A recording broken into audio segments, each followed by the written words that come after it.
نرحب بكم اليوم في مركز أيلك. اليوم يتجاوز طلابنا حدود تعلم اللغة ليقودوا نقاشاً عالمياً حول وقائع صاغت تاريخ البشرية.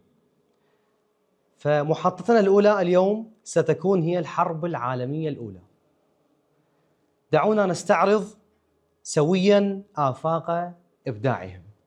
Welcome to your audience. Today we're talking about World War I. I want to introduce my team. I'm Hassan, the challenger.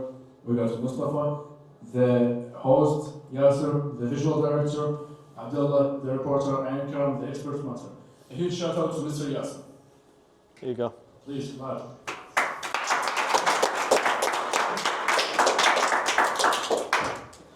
Our subject today is going to be World War I, and this is the map of the start of the war. As you see here, we got Mic up to the face. a couple of countries that decided to make an alliance. One of them, Britain and France and Russia, and later on the USA decided to make an alliance, was called the Alliance.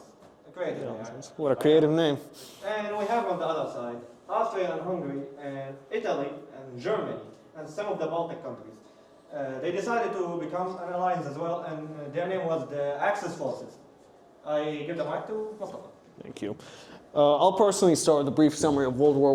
World War I was a great conflict between the years of 1914 and the years of 1918. It took place in Central Europe, and it included many great countries and great nations because they were all hungry for nationalism and borders in the European Union and to have dominion over it. Now I'll give the mic to the matter expert. The start of the war started because of an assassination. It was the assassination of the Archduke Franz Ferdinand and his wife. They were killed by a Serbian nationalist called Gavrilo Princip. And this assassination made many alliances, such as the one Yasser said, and also secret alliances, such as Germany and Austria-Hungary, and Russia with France.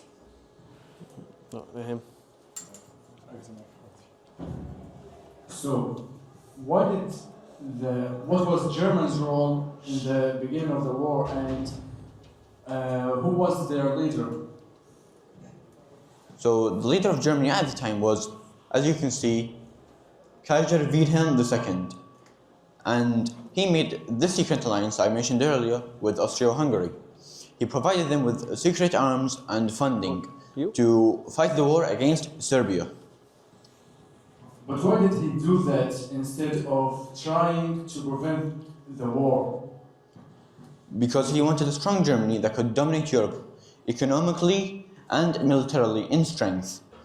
He didn't want Russia or England or Britain, as we say here, to have more influence or power than he did. Sorry for interrupting you, but you know you have a mic, don't forget that. Yeah, هم جايين يعطوني المايك. So we'll move on to the Western Front, where trench combat was just hell, basically. It was ranging from machine guns, which were first used in World War I. So it was the first time that soldiers saw that much rapid fire coming at them. And also they had artillery, which were just basically massive cannons that shot rockets up into the sky and then down onto the trenches. And last but not least, we had toxic gases like mustard gas. Here you go, sir.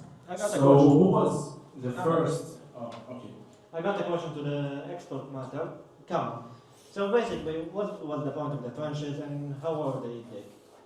So essentially, the trenches were like a line filled with soldiers and artillery weapons. They were dug in a straight line.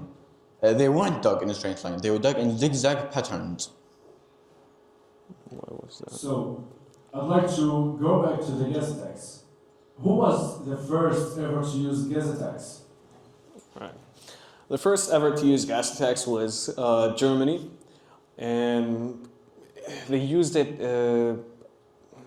specifically at 1916. Could you just imagine being a soldier in the trenches, going out into no man's land to save your fallen buddy, and you see this wave of green gas come at you and you don't know what that is. And it's basically just a mix of chlorine and phosphor. And what it did was it corroded a person's lungs so that a person would spit out like chunks of their lung with blood and then die. There you go. Well, that's pretty awful. Tell me about other weapons they used, such as tanks. Well, the first to use tanks were the British. They had the BD-1000, nicknamed the Black Betty, actually. It was a two-treader tank, which means it had two big treads, a 2,200 horsepower engine, which had to be hand-cranked to start it, and it had a massive 100 millimeter cannon up above, and a side machine gun. The only problem with the first tanks were they were too big. So when no man's land, or the place between the trenches, got muddy because it rained on it and stuff, those tanks would get stuck and then hit by enemy artillery. So the way they overcame that was the Germans, they engineered the Tiger tank, which was basically, at its first model, it was a smaller, lighter tank, a bit more round. Even though it didn't have the offensive and defensive capabilities of the BD-1000, it was still a great tank, and it could get over mud and stuff easily because it was a really light tank. Like 4 soldiers could push that tank if it stopped. And it later on went into development in World War II, but we won't speak about that. The other German tank that was relevant in World War I was, I can't really remember the name well, but it was something like the Skull and Bone Cruiser, because Skull and Bone Cruiser means it looked like a pirate ship. It was a big, big tank. And it was used for main city fighting, so like they wouldn't take it out in trenches in mud. They'd only fight it on concrete and pavement. Wait, excuse me. The Germans did this tank, or the British? The Germans. Oh, the Germans Yeah. tank. Yep. How about the aircrafts? Well, the aircrafts weren't really in use at the start of the war, but around the time of, let's say, 1917, 1916, they first used aircrafts as spying measures. The first aircrafts were, I'm pretty sure, British, but then like a few months later, followed by German aircrafts. And they started out as spy and surveillance aircrafts like UAVs and stuff like that, but then they moved on to offensive aircrafts like the American Mustang aircraft, the German twin flyers, which were aircrafts with 2 wings on top, so they called them the twin flyers. They all had 2 machine guns up front near the wings, and then they had 1 machine gun runner, which was basically a guy in a gimbal that could like turn his machine gun around at the back of the airplane. Yeah, they were all propeller airplanes too. They weren't too fast, but they were the fastest vehicle at the time, actually. Here you go. Did any of the countries use the airstrikes to attack the other countries? Germany bombed Britain 70 times in the First World War. And the way they did that, they used blimps, which were basically big balloons in the sky with contraptions in them that allowed you to drop bombs. And I'm pretty sure in World War I, bomber airplanes were made. So yeah, you'd have bomb raids over military bases and blimp raids by the Germans over the city. Like London was blasted with rockets 70 times in the span of 4 years. Can you imagine how much damage that was? And it's still a city now. That must be a huge damage. I think we should take a bit rest for the reporter to ask the audience. Yes. So I have a question to the audience. Excuse me, this. What do you think was the most powerful country in this war? Anyone wants to answer? Yes, please. Well, me personally, I think the strongest country in World War I think it was like the UK, United Kingdom. Okay, we have the UK here. What about you? What do you think was the strongest? I think the strongest was Russia. That's my opinion. The Russian Empire. Yes, please. I think the strongest is Germany. German Empire. Okay, Because they so we have 3 answers here. The German Empire, the UK, and the Russian Empire. So, matter expert wants to answer that? most powerful nation at the time was actually the UK, because they were strong on land and also on the sea.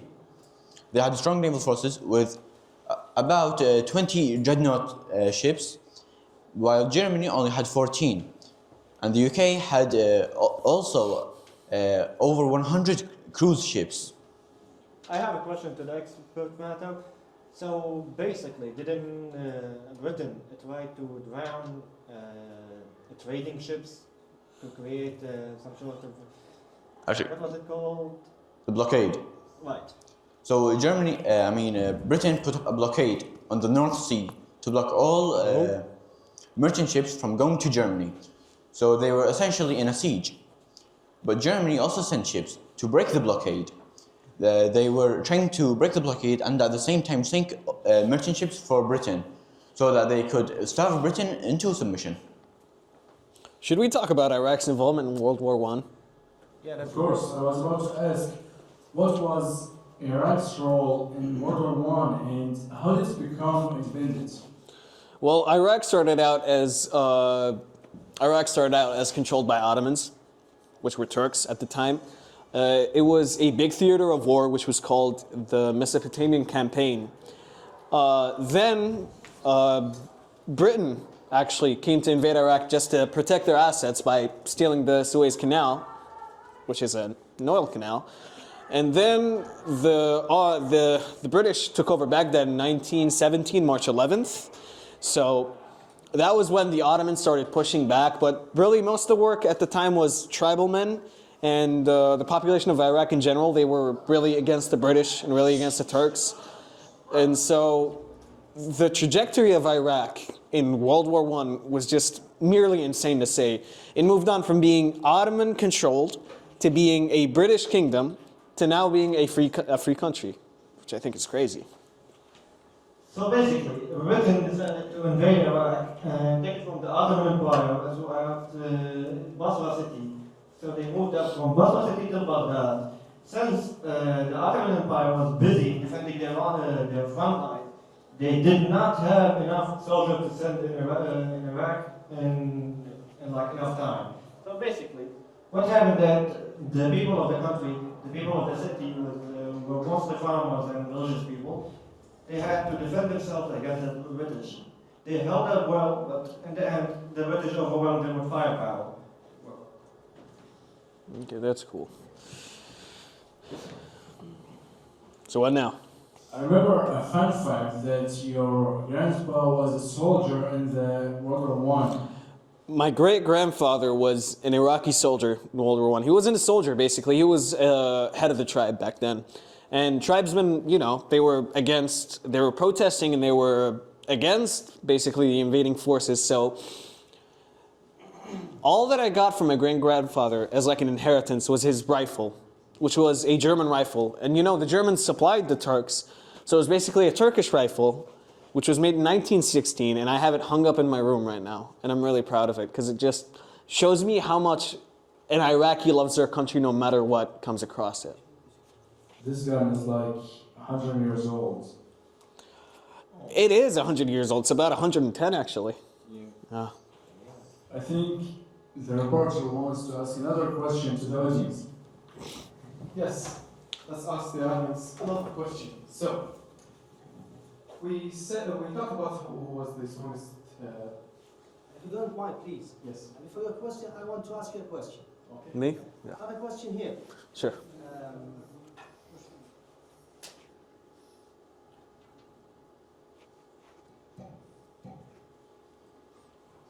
Why isn't this mic working?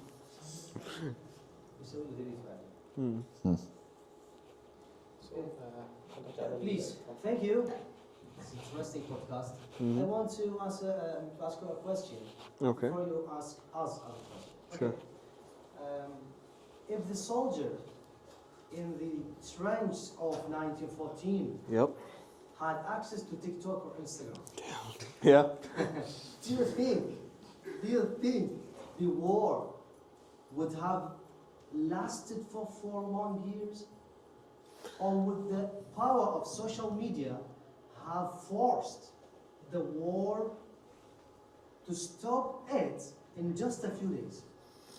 May I answer this question? Sure, go for it. Yeah. So I think, although I am the reporter, but I think the It doesn't work. TikTok and the social media would have some influence on the soldiers, especially mentally, because social media kind of control us mentally. So I think it would make us, not us, the soldiers there, a bit more scared from the enemy.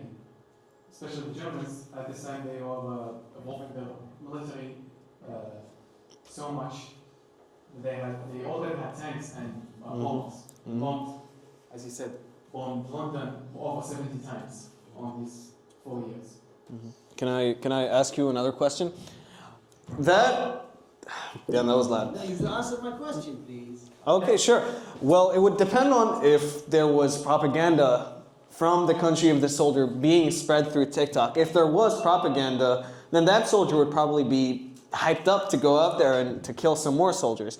If there wasn't any, it would probably just be creators talking about how this war is pointless and how it's just hopeless for you to go out there and lose your life for a thing that's going to happen over and over again, because it is. Everybody's going to want a piece of Europe. Everybody's going to want a piece of the border. So if that were to happen, if propaganda didn't extend to TikTok back then, that would probably mean that the soldiers would just give up their guns and leave. That's what I think. I have an answer to your question. Basically, it really this depends. Okay. It basically really depends on the country. So if we're talking about Germany, a country full of very prideful people, it wouldn't have affected them that much because they had pride in their country and very high nationalism. On the other side, I'm gonna use a modern day So, example. which country have most infection? Affected by the TikTok? Yeah.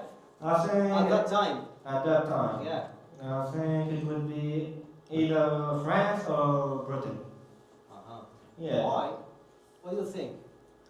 Because I really don't have an answer for that. By the way, I haven't thought about that. excuse me, Someone may answer I, me? Yeah. may I tell you? Actually, Russia, I think Russia would give up the first, because in the actual war, they because of the civil war they had, the Ukraine war? not the Ukraine war, they had a civil war between two politics ideas, let's say. Mm-hmm. So because of the so they turned to the Soviet Union, and the leader was Vladimir Lenin. But before that, they actually gave up against Germany. They just couldn't fight. They let the Germans invade their country mostly.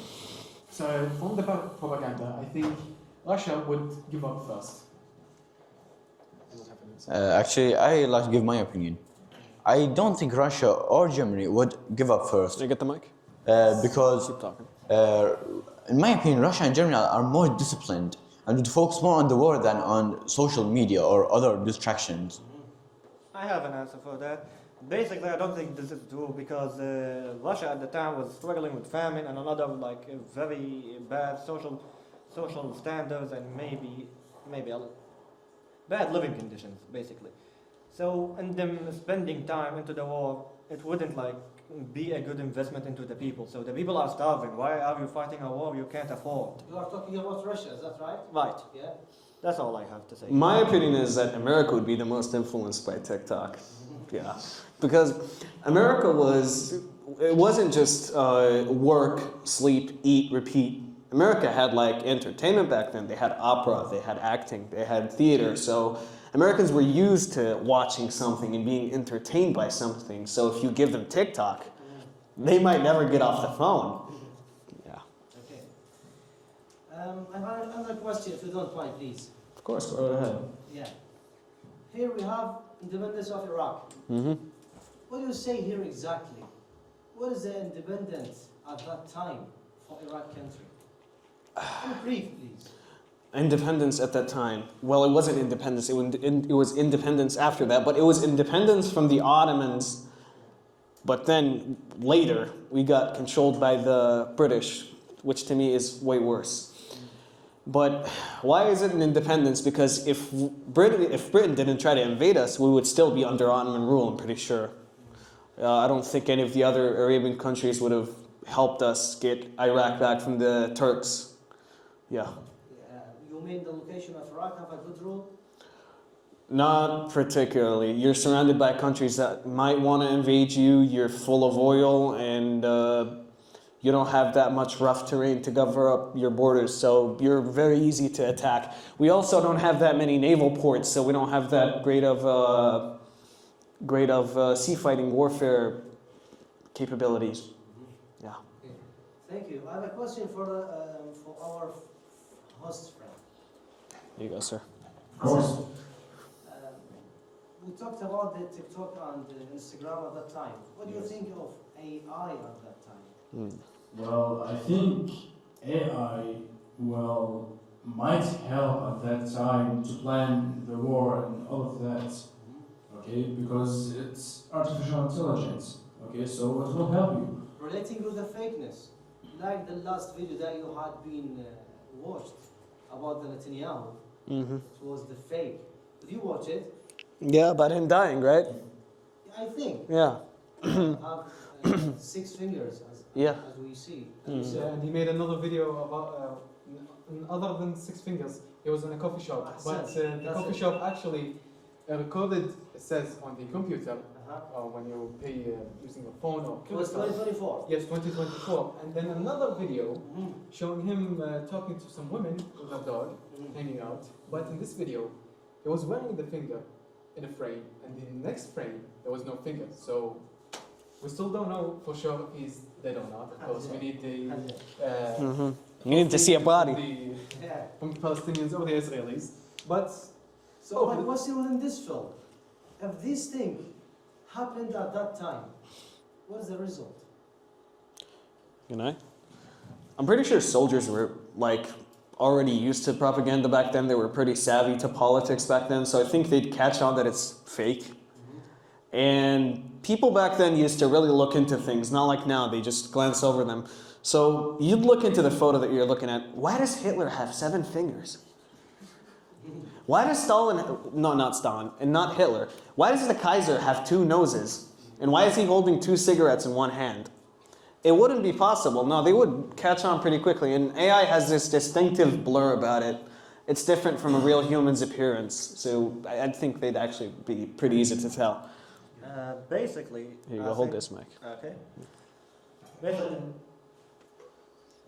I think that if AI was introduced to the people in the First World War, at the same level we have right now, like specifically right now, maybe like Solar AI and Gemini and other AIs, I don't think they will tell apart from reality. Without the introduction like we had from 2022 till now, we had a lot of AI models. Every single one of them were worse than the one we had before. So basically we had some telling signs that showed that, AI for videos can't animate hands very well. So basically, that's a good way to tell if it's AI.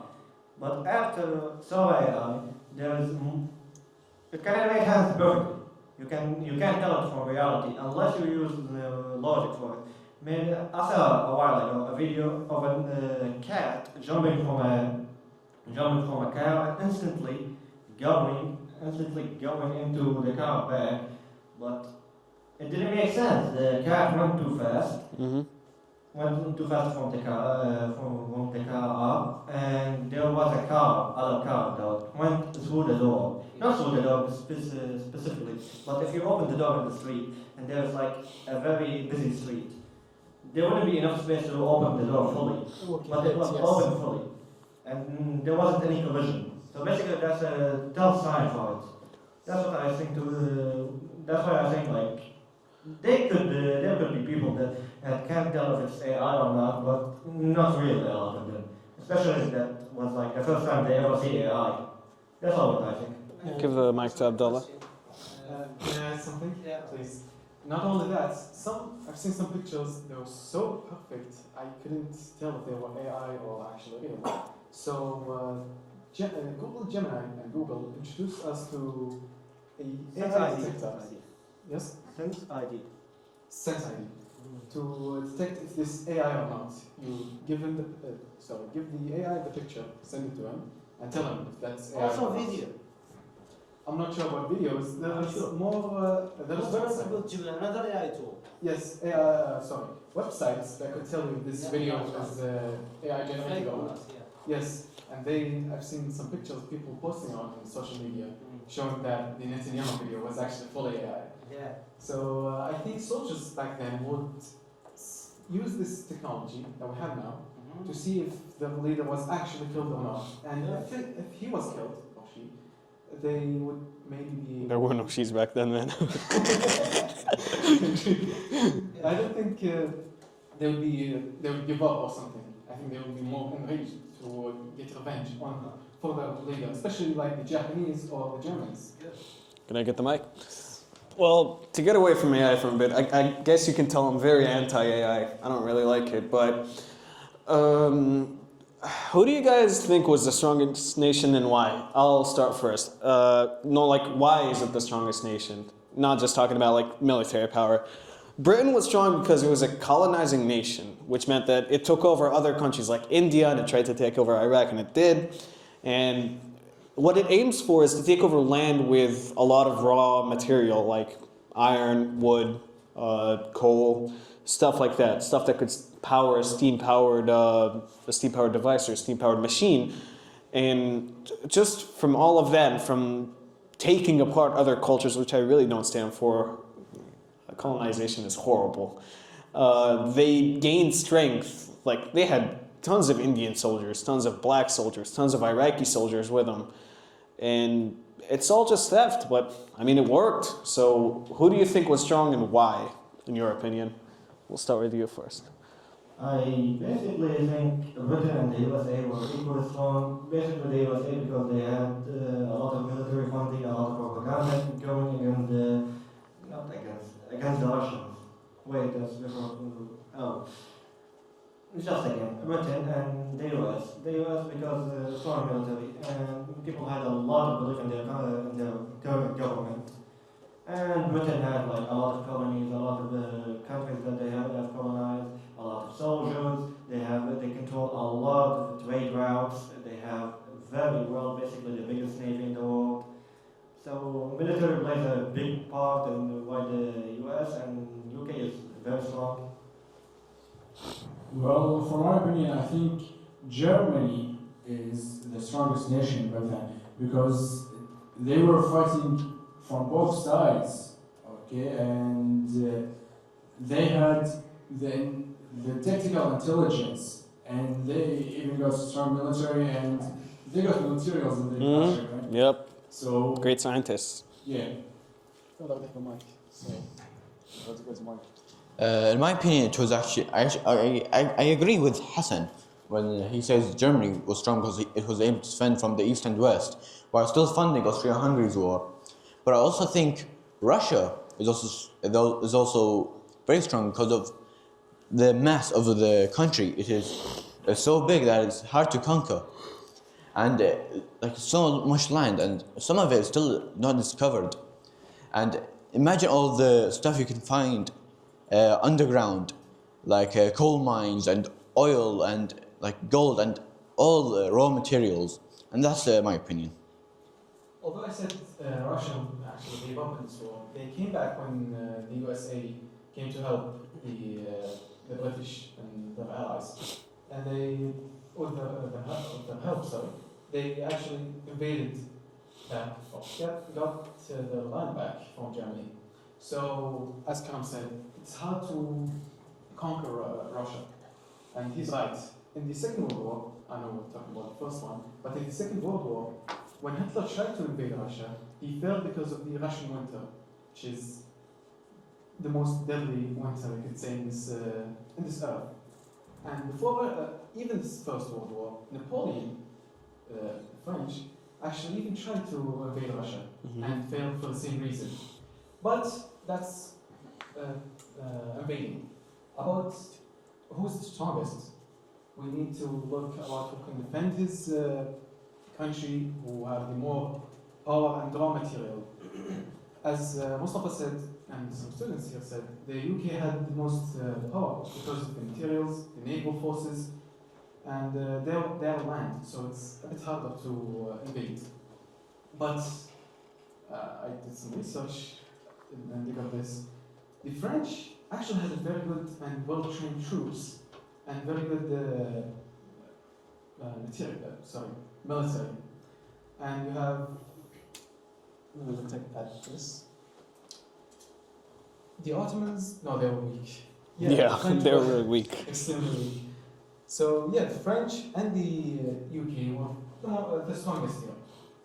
Can I talk? Yes. May I ask you a question, please? Can I I talk want you first? to go on because I think we have a long 25 minutes. Mm-hmm.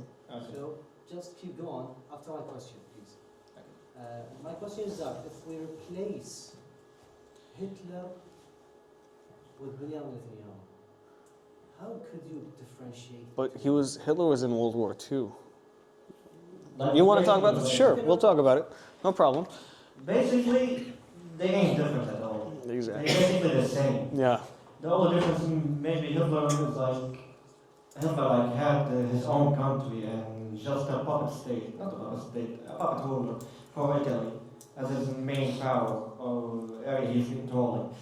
But Israel and Benjamin Netanyahu basically have the whole USA and a big amount of Europe, European countries supporting them. Because of the events of World War World War II. I meant two. Yeah. I keep saying one, I don't know why, but I keep saying it. Because he talked about Hitler on that question came to my Yeah. mind. They're basically the same. They were also committing genocide and colonizing and trying to control more land. You have Israel and this Greater Israel project, which basically takes this area from I don't know how to pronounce that, from here till Aleppo? here, till Baghdad and Basra, and comes back into basically Jerusalem? What was it? From the Nile to the Euphrates, yes, that's the saying, That's the Jewish saying. this whole area. They want to take it for themselves and call it part of the Greater Israel project, which is basically just a colonization and ethnic cleansing. And I told you the answer straightforward. There wouldn't be any difference. Basically, they're following the same ways to colonize and attack people. That's all I have. Thank you so much. Let our host friend in order to complete his plan. Yeah, okay. What? Because we don't Okay, have I think that if Hitler was instead of Netanyahu, he wouldn't waste any time and he will try to invade the full area of Middle East and then move to Europe. So he gained more strength. So basically I think he will take over Palestine, then move to Syria, then Jordan, Lebanon, and after that Iraq. Okay, I say he will basically go to the north side of Iraq first, then take the south, because the north side is weaker than the south side. And after that, he will try to take all over the north of Europe, okay, like Turkey and other countries, because he was so obsessed with the idea How many people of died in making World War? Germany great How many country people died in and World War? taking as much Huh? spaces as he can. 100 million? Okay, so I'm gonna say some not so fun facts about World War I. Did you know that the Germans used morphine to basically make the soldiers not sleep and fight all day? Morphine was this drug that, when injected into the bloodstream, it made a person very active, and it had horrible side effects, which were addiction, bone decay, death. And the fact that you're willing to sacrifice your own people, your own troops, and the people of your land just to win a war shows you how much hot-headed the Kaiser was, and how little he cared about, honestly, the German people. Second fact is, did you know that 100 million people died in World War I? Just 100 million. A little bit of a correction. Actually, 40 million to 30 million people, not 100 million. That's all I have to say. Well, that's just counting the victims in combat. You're not counting the people that died in famine. Like, a lot of countries didn't just suffer from the war. They suffered from not having supplies to eat. America was on ration cards, which were basically, you get this much meat a day, you get this much cheese a day, and you get this much bread a day, and nothing else. So you had basically nothing to eat, basically nothing to do, and the women were working in gun factories and in tank factories and in aircraft factories. The women started wearing jeans because of World War I. That's an actual fact. Yeah. So does anybody else have a fun fact about World War I before we wrap this up? حاشت إيديكم أيها الأبطال، أنتم نجوم أيلك ونجوم ثانوية العالمية المتحدة الأهلية للبنين. نأمل أن ترتقي بكم المدرسة وترتقون سوية بقيادة أستاذكم الدكتور ياسر حازم إلى آفاق عالمية.